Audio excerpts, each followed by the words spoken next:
You have $80 million and a truck payment. Not had, have.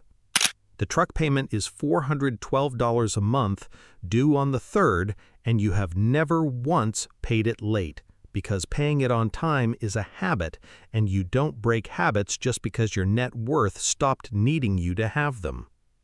The truck is a 2016 F-150, silver, going matte in patches where the clear coat gave up, and it has 190,000 miles on it, and it starts every morning in the gravel lot behind a self-storage facility you own outright in Blytheville, Arkansas. This is the gap nobody tells you about, the gap between what wealth is supposed to look like and what it actually runs on. You spent 14 years closing it, and the strange part is that closing it made you disappear, not appear. The richer you got, the more you looked like a man who fixes his own gutters. It starts, if it starts anywhere, in a Sonic parking lot in 2011 with a phone call from a guy named Dale Hutchins. Dale ran a coin laundry on Route 61 that had been losing money since the recession, and he wanted out fast, and he named a number that was almost insulting: $9,200 for the building, the machines, and the lease on the lot. You were 26, you had $14,000 in a savings account and a job installing HVAC units. And you drove past that laundromat every day on your way to job sites, and you'd never once looked at it and thought asset. You'd only ever thought eyesore. But you took the call seriously. You asked Dale for 2 years of utility bills before you asked him anything about the machines. That's the thing nobody puts in the highlight reel. Not the buying, the asking.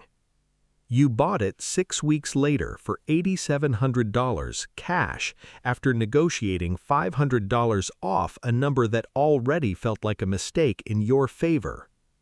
Not glamorous, not even interesting really, but it was the first thing you ever owned that made money while you slept.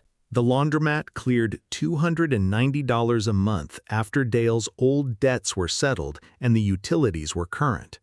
You know that number the way most people know their own birthday, because you wrote it on a sticky note and put it on your refrigerator, and it stayed there for 3 years, through 2 different apartments, because you wanted to look at it every morning before work.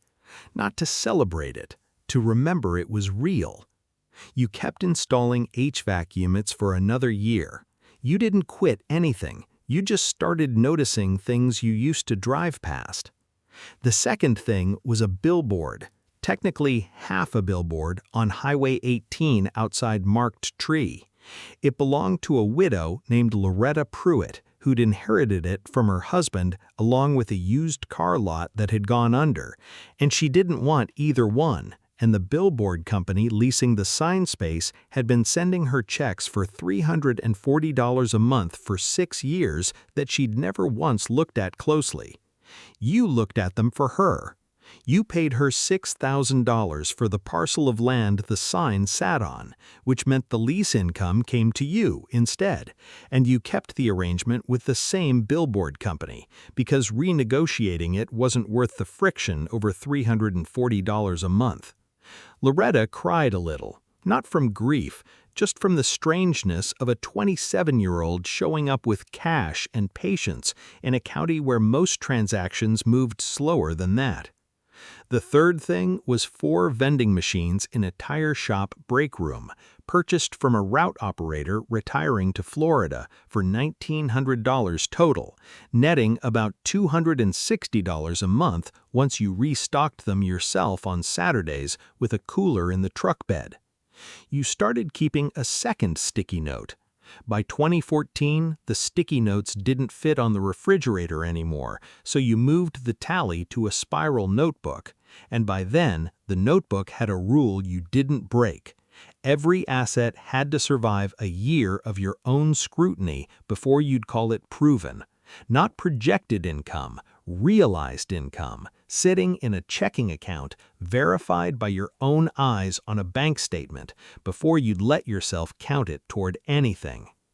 The fourth thing was a parking lot behind a defunct furniture warehouse in Jonesboro, 41 spaces, purchased for $22,000 with a small loan you paid off in 11 months, leased to the hospital 2 blocks over for overflow staff parking at $38 per space per month. That one changed the math, because $38 times 41 spaces was $1,558 per month, and that was more than your HVAC paycheck, and that was the month you finally quit.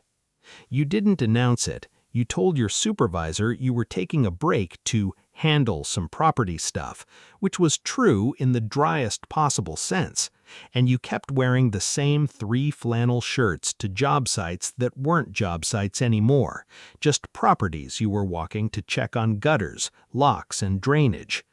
The fifth thing took longer because it was bigger and it scared you a little.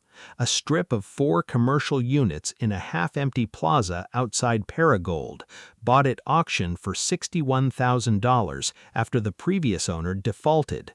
3 units already leased, a nail salon, a tax preparer who worked 6 months a year, and a church that met Wednesdays and Sundays, netting $2,100 a month once the 4th unit filled with a vape shop you initially hesitated to approve and then approved anyway because the rent check didn't care about your opinions. By the time you were 31, the notebook had 11 line items and a monthly total that would have embarrassed you to say out loud to anyone who'd known you in high school, so you didn't say it out loud to anyone. You told people you did property management, mostly, which was again true in the driest possible sense. The truck stayed the truck. You'd had offers, actual offers, from actual dealerships once word got around Craighead County that the quiet guy from the laundromat had money now, and you turned every one of them down, not out of principle exactly, more because the truck had never once given you a reason to replace it, and replacing something that works had started to feel to you like the actual definition of waste. The contrast came in the form of a man named Bryce Calloway, who you met at a regional real estate investors meetup in Jonesboro in 2017, the kind of meetup held in the back room of a Mexican restaurant with a cash bar and a guy selling courses on a folding table by the door. Bryce drove a lifted Raptor with a wrap job advertising his own name, wore a Rolex he mentioned within the first 4 minutes of conversation, and introduced himself by his portfolio value before he introduced himself by his name. He talked about a duplex deal he'd crushed, and a mentorship program he was launching, and a private jet card he was looking into.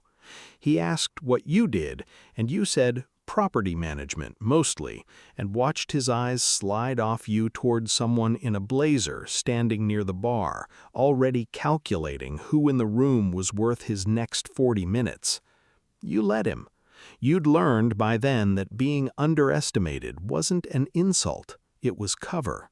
Nobody due diligences the guy in the flannel shirt driving the truck with the dent in the tailgate. Nobody asks him to co-sign anything, pitch anything, or perform anything.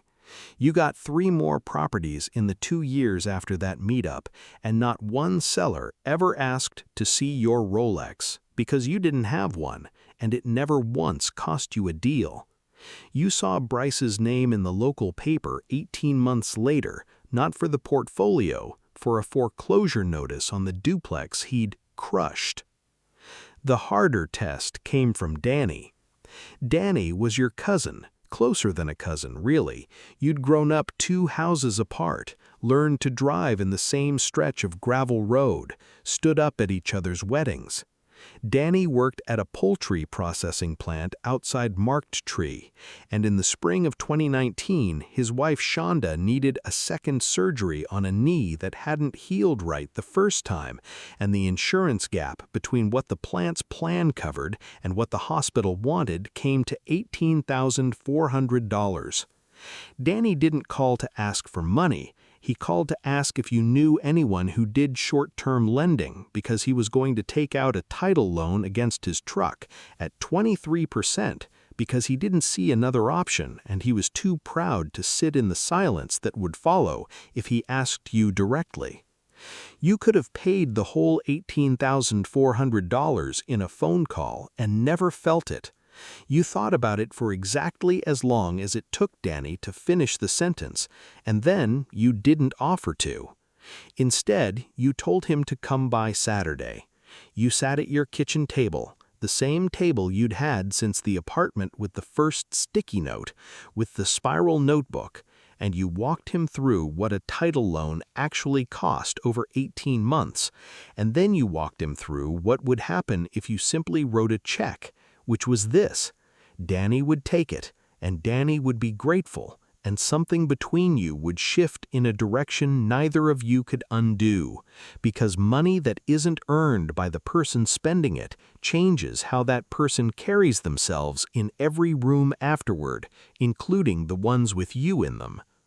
So instead, you loaned him $18,400 at 0 interest, on paper, with a real repayment schedule, $340 a month, the same number, almost to the dollar, that Loretta's billboard had once paid you, a coincidence you noticed and didn't mention to anyone.